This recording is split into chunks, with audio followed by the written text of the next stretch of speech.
Hey guys, what's up and welcome back to my channel. In today's video, as you can see by the title, I'm going to go ahead and answer two of the most asked questions that I've been getting, which are, what is me and my biological mother's, like where are we standing now, and then what led us to that point. It kind of surprised me that this was the two questions that everybody wanted to know the most. As far as like my life and what I do on a day-to-day basis and how things are going with me, but you guys asked, so I guess I'll tell you. I do want to say though that I'll probably be cussing in this video, for the ones that do know me out of you guys, like in real life or whatever. You guys probably already understand why I'll say a few things that are derogatory. But for those of you that don't know, this story is probably going to take 45 minutes to an hour. I'm going to try to minimize that as much as possible just so the video is not extremely long. But it's kind of crazy. So disclaimer, there will be profanity used in this video. So to catch a lot of you guys up on speed about, who my mom is and why we don't see eye to eye and why we don't have a relationship and things like that. A little bit of the backstory is my mom did drugs when she was pregnant with me. So right when I was born, my grandma went ahead and took me in.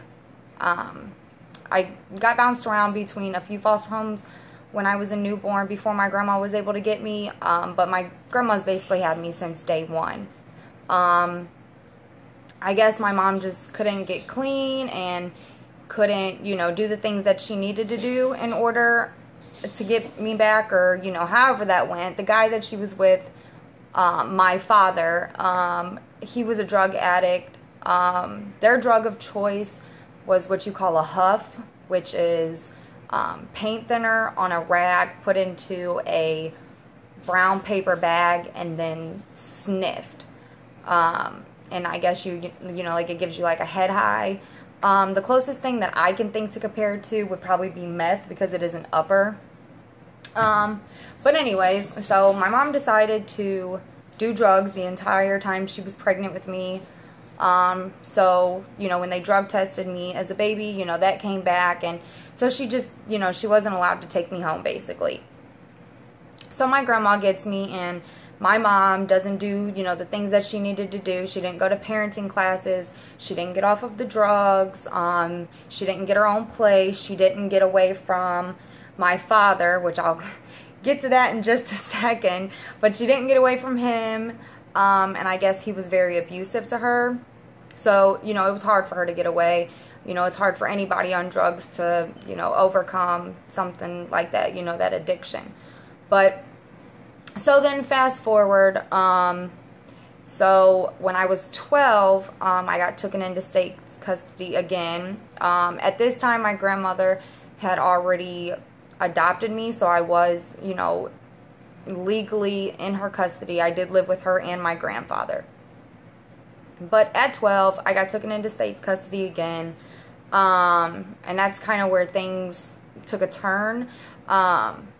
The year before I got taken into custody, so from 11 to 12, my grandmother thought that it would be a good idea to move out to the country where my biological mom lives, and try to build a relationship between us. She wanted us to get to know each other more and, try to see if we were compatible. I guess I can kind of say that I've always had just a negative feeling towards her my entire life.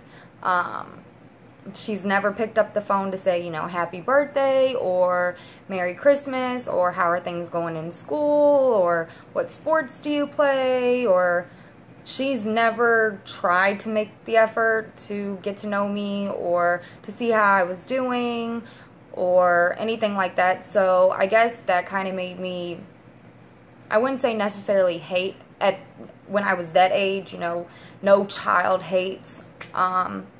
So I guess that's what made me just seriously dislike her. I would try to reach out to her and say, hey, how are my siblings doing? Because I do have a sister and 2 brothers. So, you know, that it just, I guess you could say I felt like, how can you take care of them but not me? You know, like, why were you able to maintain custody of them but not me? What made me different than my siblings? So, anyways, my grandmother moved me down to the country, you know, to try to build a relationship with her, et cetera, et cetera, and that didn't work. My biological mom was jealous of the fact of how close me and my grandmother was, and I guess it's because you could say I was a better kid than she was. I didn't really get into a lot of trouble. I did my chores when I was supposed to. You know, I didn't sneak out of the house. You know, I listened pretty well. I did excellent in school.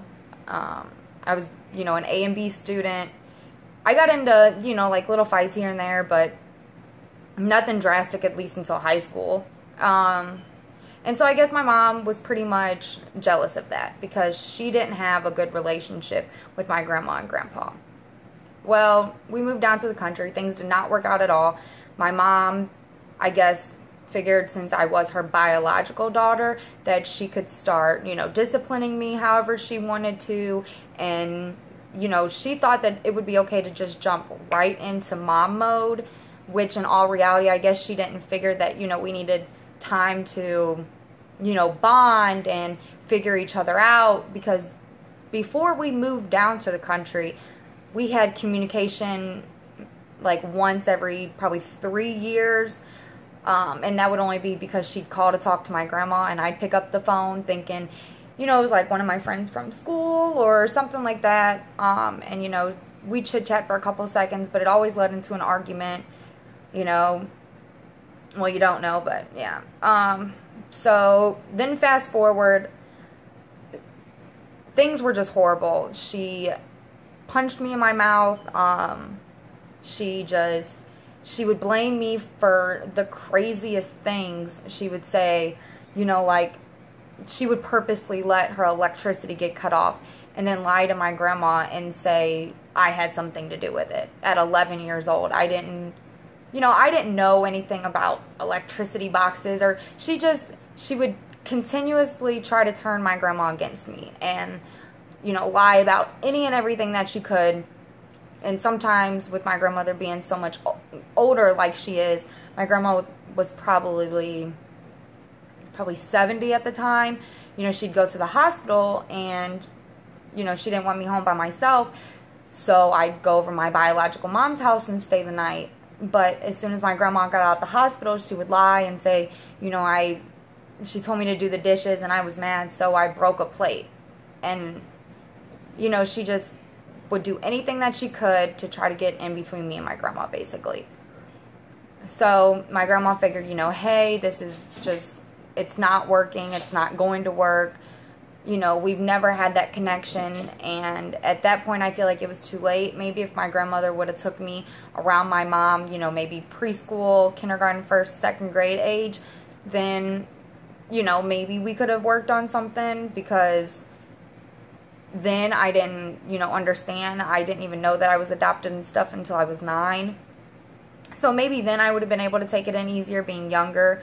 But since I was 11 and capable of knowing, you know, hey, why is my mom older than all of my friends' mom? And, you know, I was asking questions, and I realized, you know, I was adopted, and my grandma told me, you know, hey, your mom wasn't the best when you were born. You know, she's worked on herself since then.